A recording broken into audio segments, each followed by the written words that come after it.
சுதந்திரமாக சுயேட்சையாக அரசியல் சட்டத்தின்படி செயல்பட வேண்டிய தேர்தல் ஆணையம் ஒருதலை பட்சமாக மத்திய அரசுக்கு துணையாக பிஜேபிக்கு துணையாக செயல்பட்டு பல மாநிலங்களிலே வாக்காளர்களை முறைகேடாக நீக்குவதும் தகுதியான வாக்காளர்களை நீக்குவதும் தகுதியற்றவர்களை சேர்ப்பதுமாக நடைபெறுகிற முறைகேடுகளை கண்டித்து இதுபோல் எதிர்காலத்தில் நடைபெறாமல் இருக்க வேண்டும் என வற்புறுத்தி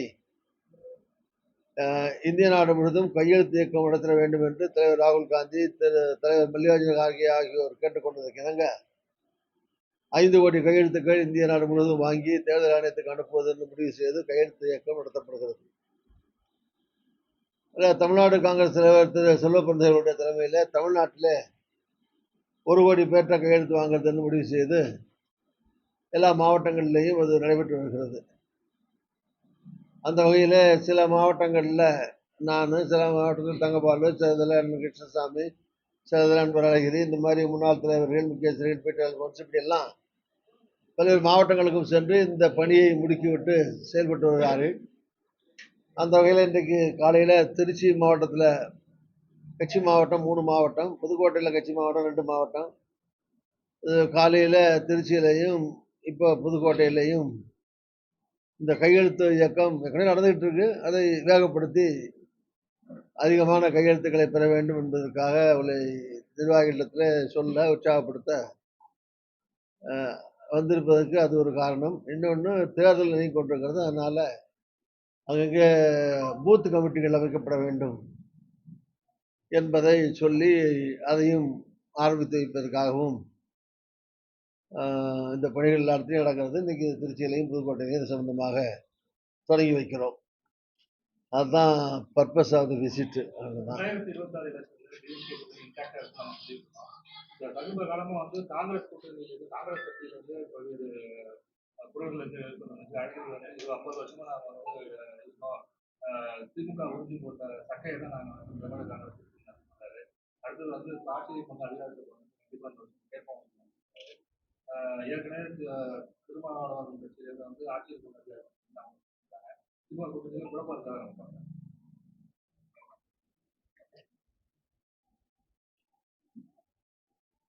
என்னை பொறுத்த வரைக்கும்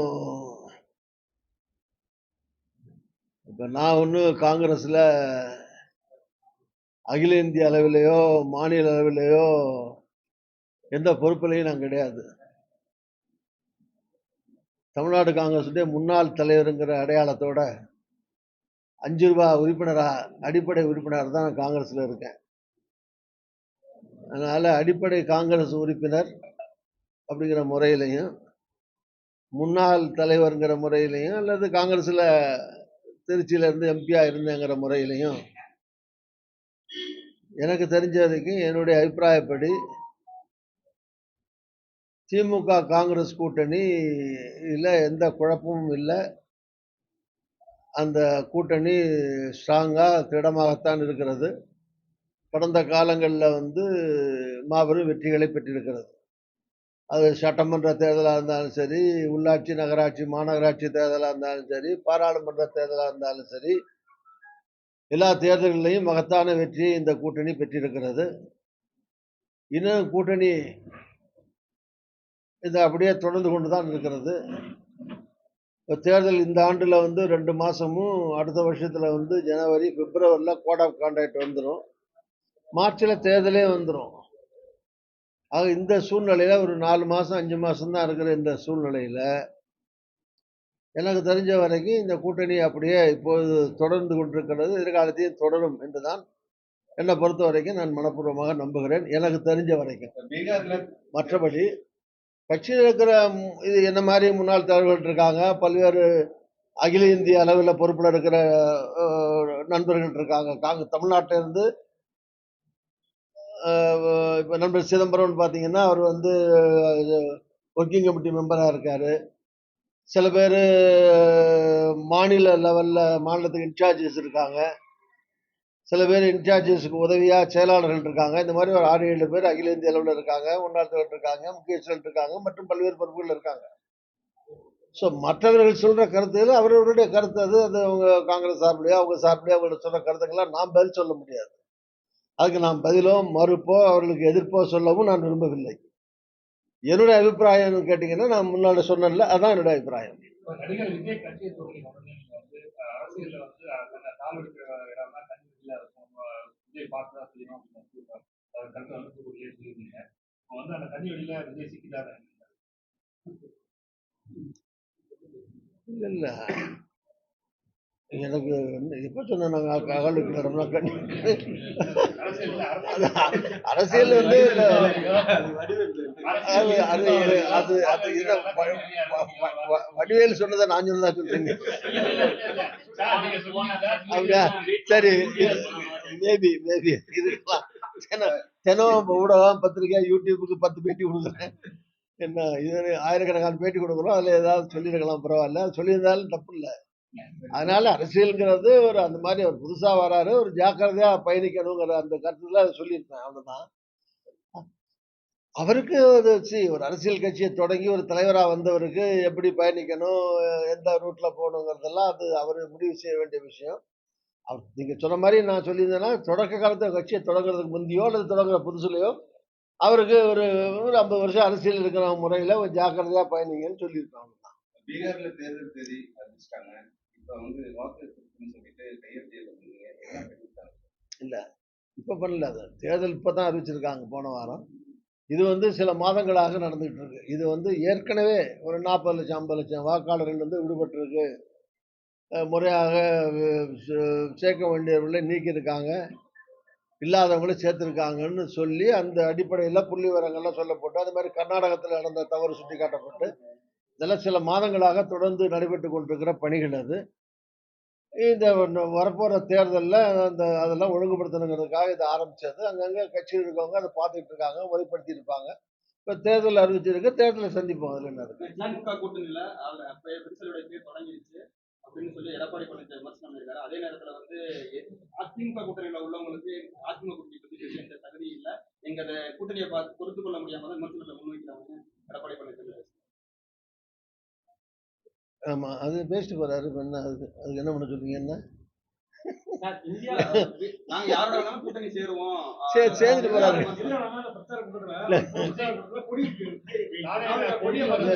நீங்க வந்து எடப்பாடி எங்களுடைய கூட்டணியை வாழ்த்துவார்னு எதிர்பார்க்க முடியாதுல்ல. கூட்டணியை அவர் விமர்சனம் பண்ணதான் செய்வாரு. அவரு எதிர்கட்சி தலைவர். முதல்ல அவருடைய கூட்டணி எப்படி இருக்குன்னு எல்லாரும் பார்த்துட்டு தானே இருக்காங்க. அந்த கூட்டணியில யார் இருக்கா? ஏற்கனவே பிஜேபியில் இல்லைன்னாரு, பிஜேபி இருக்கன்னாங்க. அப்புறம் அது மாதிரி நிறைய பிரச்சனைகள் அங்கேயே இருக்க. அதுக்குள்ளேயே என்ன அண்ணாமலை வந்து முழுமையா எடுத்துக்கிட்ட மாதிரி தெரியல. அதுக்குள்ளேயே அவர் தனியாக ஆவர்த்தனமா அவர் ஒன்று சொல்லிட்டு இருக்காரு. இப்பதான் சமீபமாக தான் எடப்பாடி ஏற்றுக்கிறேன்னு சொல்லியிருக்காரு. அதே மாதிரி அந்த கூட்டணிக்குள்ள இருக்கிற கட்சிகள்ல அதிமுக போன உதாரணமா தினகரன் வந்து இபிஎஸ் தலைமையை ஏற்கவே மாட்டோம், ஆனா அந்த கூட்டணி தான் இருக்கும்னு சொல்றாரு. அது அப்படியே ஆர்டரா இருக்குன்னு அர்த்தமா? அது அந்த கூட்டணி அப்படியே முறையா ஒழுங்கா இருக்குன்னு அர்த்தம். அது அந்த கூட்டணியில இருக்கேன்னு சொல்லிட்டு அந்த கூட்டணியில இருக்கிறாரு, பிஜேபி தலைவர் எல்லாம் பாக்குறாரு, ஆனா அவர் சிஎம் இல்லைன்னு சொல்றாரு இல்லையா? அது மாதிரி அந்த கூட்டணிக்குள்ள குழப்பங்கள் இருக்கு. அவர் அதை சரி செய்யறதுக்கு பதிலா எங்க கூட்டணிக்குள்ள குழப்பம் இருக்குன்னு ஏன் சொல்லிட்டு இருக்காரு? அவர் அப்படிதான் சொல்லுவார். அவர் அதுக்காக நான் அவர் எதுவுமே சொல்லக்கூடாதுன்னு சொல்லல. எதையாவது சொல்லித்தானே ஆகணும். அவர் எங்க கூட்டணி வாழ்த்தவா செய்வாரு, ரொம்ப ஸ்ட்ராங்கா இருக்கு, எங்க கூட்டணி வீக்கா இருக்குன்னு எடப்பாடி சொல்லுவாரு. எங்க கூட்டணி நல்லா இருக்கு, எதிர் கூட்டணி தான் சரியில்லைன்னு தான் சொல்லுவாரு. சொல்லிட்டு போறாரு. இன்னொன்னுதான் கேட்டீங்க இது சம்பந்தமா. தமிழக வெற்றி கழகத்தோட முன்னோடி கூட்ட அரசியல் தமிழக வெற்றி கழகத்தோட எதிர்காலம் என்னவாக நினைக்கிறேன்? ஏன்னா இப்போ வந்து அந்த 27 விஜய் வந்து எந்த காலத்துல வரல, முறைக்குதான் இருக்காரு. அவர் கூட இருக்கிற எந்த அரசியல் கட்சி தலைவர்களும் அங்க போய் சேராத நிலையில விஜய் வந்து சர்வேல ஆகிறதுக்கு வாய்ப்பு கொடுத்தாரு. நீங்களே சொல்ற காரணங்கள்லாம் பார்த்தா அது ஆகாதுங்கிற மாதிரி காரணம் நீங்களே சொல்லிட்டு இருக்கீங்கல்ல. யாருமே ஆள் இல்லை, சரியா செய்யலை அப்படின்னு நீங்களே சொல்லிட்டு எதிரால கேட்குறீங்க. நான் அதை கூட நான் என்ன சொல்றேன்னா, ஒரு அரசியல் கட்சியினுடைய கூட்டங்களை வச்சோ அல்லது ஒரு தலைவருக்கு கூடுற கூட்டங்களை வச்சோ தேர்தல் வெற்றி தோல்வியை நிர்ணயிக்க முடியாது. தமிழ்நாட்டிலையும் சரி இந்திய லெவலில் அமிதாப் பச்சன் ஆரம்பிச்சு அரசியலுக்கு வர்ற காலத்துலேருந்து ஆரம்பிச்சு அதே மாதிரி ஆந்திராவில் சிரஞ்சீவிலேருந்து ஆரம்பிச்சு தமிழ்நாட்டிலையும் பல பேர் ஒவ்வொருத்தராக வெற்றி பெற்றவர்கள் பேரை வரிசையாக சொல்லலாம். வெற்றி அடையாதவர்களுக்கு பல்வேறு காரணங்கள் அவளுக்கு இருந்திருக்கும். அதனால இப்போ நான் அவங்கள ஒவ்வொருத்தராக சொன்னேன்னா அவங்கள அதை குறைவாக சொன்ன மாதிரி ஆகிடும். அதனால மக்களுக்கு தெரியும், எல்லாருக்கும் தெரியும் யாரெல்லாம் கட்சி ஆரம்பிச்சாங்க தனித்தனி அப்படின்னு சொல்லி. பெரிய பெரிய புகழ்மிக்க நடிகர்கள் தமிழ்நாட்டில் மட்டும் இல்லை, இந்திய லெவலில் நிறைய கட்சி நிறைய பேர் ஆரம்பிச்சாங்க. எல்லாரும் ஆரம்பிக்கிற போது நூற்றுக்கணக்கான பத்திரிகையாளர்கள், ஆயிரக்கணக்கான லட்சக்கணக்கான மக்கள் கூட்டின கூட்டம்லாம் இருந்திருக்கு. எல்லாரும் தேர்தலில் வெற்றி பெற்று முதலமைச்சர் ஆகலையே.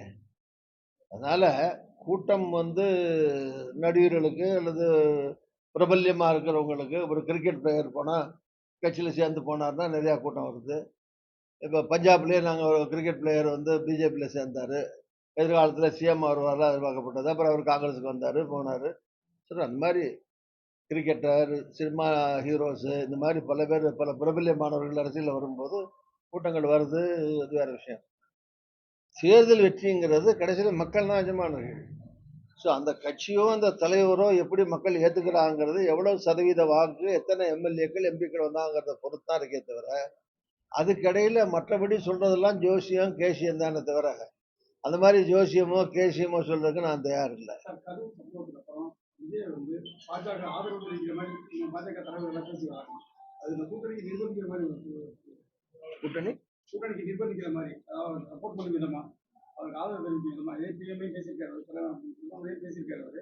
இருந்தாலும் பாஜக தலைவர்கள் அவருக்கு ஆதரவு தெரிவிக்கிறாங்க இந்த சம்பவத்துக்கு அப்புறம். அது பாஜக கூட்டணிக்கு இருக்கிற மாதிரி ஒரு பார்வை தெரியல, எனக்கு தெரியாது. எனக்கு அவங்க எதுக்கு ஆதரவு கொடுக்குறாங்க? ஏற்கனவே அதிமுக கூட்டணி இருக்கு. விஜய கூட்டணிக்காக கூப்பிடுறதுக்காக இருக்கலாம், முயற்சி பண்ணலாம். போறாரா இல்லையாங்கிறது விஜயத்தானே தெரியும். சரி, ஒரு கட்சி கூட்டணின்னு வரும்போது எல்லாருமே கூட்டணியில் இல்லாத கட்சிகளை தங்களுடைய அணிகளில் சேர்க்கறதுக்கு சில கட்சிகள் முயற்சிக்கலாம். அதில் ஒன்றும் தவறு கிடையாது. போறது போகாதது அவங்களுடைய உரிமையை பொறுத்தது. இப்போ போறாரா போகலையான்னு நமக்கு அப்படி தெரியும். நிர்பந்தத்தை ஏற்படுத்தி முயற்சி பண்ணலாமா? ஒரு நிர்பந்தத்தை கொடுக்கலாம் இல்லை, நிர்பந்தம் அரசியல்ல நிர்பந்தம் கொடுக்கலாம். பதவியில் இருக்கிற காரணத்தினால, அரசாங்கம் இருக்கிற காரணத்தினால, பல்வேறு இலாக்காக்கள் அவங்கள்ட்ட என்ஃபோர்ஸ்மெண்ட்லேருந்து பல்வேறு இருக்கிறதுனால நிர்பந்தம் கொடுக்கலாம். அது வேற. அப்படி கொடுக்குறாங்களா, அதுக்கு பயந்து பணிஞ்சு விஜய் போறாரா அப்படிங்கிறதுலாம் அவர் 2 பேரும் சம்மந்தப்பட்ட விஷயம் இல்லை. அதுக்கு நான் அதில் என்ன சொல்ல முடியும்? அப்படி யாரையும் பயமுறுத்தி அச்சுறுத்தி எல்லாம் ஒரு கூட்டணியை உண்டாக்க முடியும்னு நான் நினைக்கல. அப்படி இருந்தா அரசியல நிலைச்சு நம்மளால இருக்கவும் முடியாது. எஸ்ஐடி அந்த 40 பேருக்கு எஸ்ஐடி ஆல்ரெடி விசாரிச்சுட்டு இருக்காங்க. ஆனால் சிபிஐ விசாரணை வேணும்னு சொல்லி நீதிமன்றத்தை நாளைக்கு இருக்கும். இது சிபிஐ விசாரிக்கிறதா இல்லை எப்படி பார்க்குறீங்க? நீதிமன்றத்தில் நாளைக்கு தீர்ப்பு வரப்போகுது இல்லை, தீர்ப்பு வரட்டும், அப்புறம் பார்ப்போம். இல்லை, பல இது விஜய் நிறைய தடவை சொல்லியிருக்காங்க, சிபிஐ ஒன்றிய அரசு கைப்பாவையா இருக்கு அப்படின்னு பேசியிருக்காங்க. அதே இதை சிபிஐ அவங்க சில பேர் சிபிஐ விசாரிக்கணுங்கிறாங்க, சில பேர் சிபிஐ வேண்டாம் ஸ்டேட்ல விசாரிச்சதே போதுங்கிறாங்க. எப்படி இருந்தாலும் வழக்கு உச்சநீதிமன்றம் வரைக்கும் போயிடுச்சு. நாளைக்கு தீர்ப்பு வருது, தீர்ப்பு என்ன சொல்றாங்கன்னு பார்ப்போம்.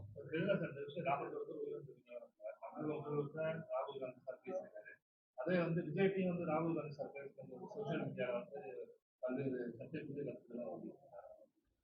இந்த கேள்வியை நான் சிவாஜி அவருடைய பர்த்டேக்கு மாலை போட்டு போது கேட்டு ஏதோ ஒரு பத்திரிகையில் ஐ திங்க் மாலை மலர்னு நினைக்கிறேன், நான் சொல்லாததை அதில் ஒரு அங்கே ரிப்போர்ட்டர் அதிக குறையமாக கேட்டுக்கிட்டு போய் பாதியை போட்டார், தலைப்பாக போட்டார். உள்ள செய்திக்குள்ள இல்லை அது. ஆனால் தலைப்பு எப்படி போட்டார்னா, விஜய் அரசியல் விஜயோட போனால் என்ன தவறுன்னு நான் சொன்ன மாதிரி, விஜயோட போகணும்னு நான் சொன்னதே கிடையாது, போகக்கூடாதுன்னு சொன்னதும் கிடையாதுங்க. நாங்கள் திமுக இருக்கிற கூட்டணி தொடர்கிறது தான் தொடர்ச்சியாக சொல்லிட்டே இருக்கனே தவிர எந்த வாட்டி நான் கார்குல பொம்பையோட சொன்னது கிடையாது, வெளியே எந்த ப்ரெஸ்லையும் சொன்னது கிடையாது. நம்பர் 1. நம்பர் 2, நீங்கள் உங்கள்கிட்ட கேள்வி பொறுத்த வரைக்கும் என்ன உங்களுக்கு என்றது என்ன தெரிஞ்சுக்கணும்? பேசுனது அதான் பேசுனது என்ன தெரியும் உங்களுக்கு? அது கூட்டணிக்கான பேசினாரான்னு தெரியணும். அதுக்காக கேக்குறீங்க தானே? கூட்டணிக்காக பேசல அவரு. அன்னைக்கு கண்டிப்பா கூட்டணி பேசல. நான் இல்ல பேசும்போது. ஆனா நான் உறுதியா சொல்ல முடியும். ராகுல் காந்தி அவர்களே எனக்கு தெரிஞ்ச வரைக்கும் 41 பேர் களத்துல ஒரு ஸ்பாட்ல இறந்து கிடக்கிற அந்த சூழ்நிலையில முதலமைச்சர்ங்கிற முறையில முதலமைச்சர்கிட்ட பேசினாரு. ஏன்னா அவரு வந்து நிர்வாகம் பண்ற தலைவர். என்ன நடந்தது? அரசாங்கம் சார்பில் என்ன நடவடிக்கை எடுக்கப்பட்டிருக்கிறது? அப்படி அதெல்லாம் கேட்டிருப்பாரு. அல்லது என்ன நிவாரணம் வழங்கணும், போகணும், அங்க ஹாஸ்பிட்டல் இருக்கவங்களுக்கு சிகிச்சை நடக்குதா போதான்னு இந்த மாதிரி விசாரிச்சிருப்பாரு முதலமைச்சர்ங்கிற முறையில.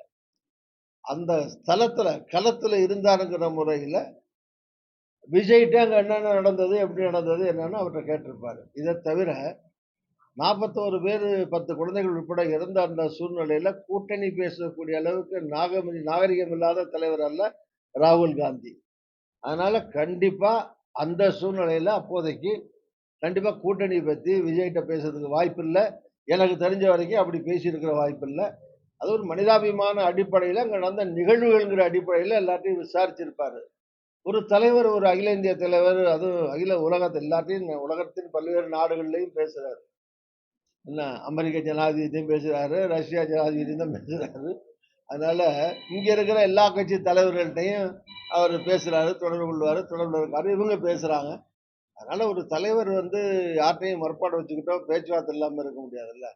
ஒரு சம்பவத்தை ஒட்டி கேட்டாரே தவிர, இது ஒரு மனிதாபிமானத்தின் அடிப்படையில நடந்ததை விசாரிக்கிறதுக்காக பேசப்பட்ட பேச்சே தவிர, கூட்டணிக்காக பேசப்பட்ட பேச்சல்ல அப்படின்னு நான் நம்புறேன். அந்த இன்சிடென்ட் நடந்தபோது விஜய் வந்து சார் அவர் எல்லாத்தையுமே விமர்சனம் பண்ணாரு. அவர் பிரச்சாரத்தின் போது திமுக பண்ணிருக்காரு, பாஜக பண்றாரு, மற்ற எல்லா கட்சியும் பண்ணிருக்காரு. ஆனா காங்கிரஸ் மட்டும் அவர் தொடவே இல்லை. சோ அதுதான் இப்ப குழப்பமா இருக்கு. காங்கிரஸ் காங்கிரஸோட கூட்டணி போக போறாரா இல்ல காங்கிரஸ் இருக்குதா அப்படின்றதான் பேச்சுவார்த்தை இருக்கு. காங்கிரஸ் மத்தியிலையும் காங்கிரஸ் ஆட்சி கிடையாது, மாநிலத்திலையும் காங்கிரஸ் ஆட்சி கிடையாது. அதனால காங்கிரஸ் அவர் திட்டாம இருக்கலாம். நாங்க எங்களை கொஞ்சம் திட்டுங்கன்னு கேட்டா வாங்க முடியும். அவர் திட்டாம இருக்க வரைக்கும் சந்தோஷம். எங்களை திட்டாம இருக்காரு, எங்களுக்கு சந்தோஷம், மகிழ்ச்சியே தவிர எல்லாரையும் திட்டுறீங்களா, எங்களை காங்கிரஸையும் கொஞ்சம் திட்டுங்க அப்படின்னு கேட்டா வாங்க முடியும். திட்டாம இருக்கிறதுக்கு நன்றி. அந்த களத்துல வந்து விஜய் வந்து அங்கிருந்து எஸ்கேப் ஆகி போயிட்டாருன்னு ஒரு குற்றச்சாட்டு போனாங்க. விஜய் நடவடிக்கை வந்து அரசியல் பக்குவம் அடைஞ்சிட்டாரு, அப்ப பக்குவம் இல்லை, அரசியல் பக்குவம் அடைஞ்சிட்டாரா இந்த இந்த சம்பவம் களத்துல இருந்து இன்னும் கிளம்பிட்டாருன்றது அரசியல் பக்குவம் இல்ல, பக்குவம், பழம் இதெல்லாம் கூட பூல இருந்து தான், அப்புறம் அதுக்கு அடுத்து பிஞ்சு, பிஞ்சில இருந்து தான் காய், காயில இருந்து தான் கனி. பக்குவம், முதிர்ச்சி இல்லாம காலம், அனுபவங்கள் தர்றதுதான். யாரும் விளைஞ்ச கனியாவே வந்து மனுஷன் எவனும் இருக்கிறது இல்லையே. அதனால அவரு இப்பதான் ஆரம்பிச்சிருக்காரு. அவருக்கு உள்ள அனுபவங்களை வச்சுட்டு நடத்துறாரு. போக போக அவருக்கு என்ன அனுபவங்கள் வரலாம். எல்லா அனுபவத்தையும் கடைசியில தேர்தல் நேரத்துல மக்கள் கொடுக்கறது தான் பெரிய அனுபவமா இருக்கும். Okay sir. ஓகே, நன்றி.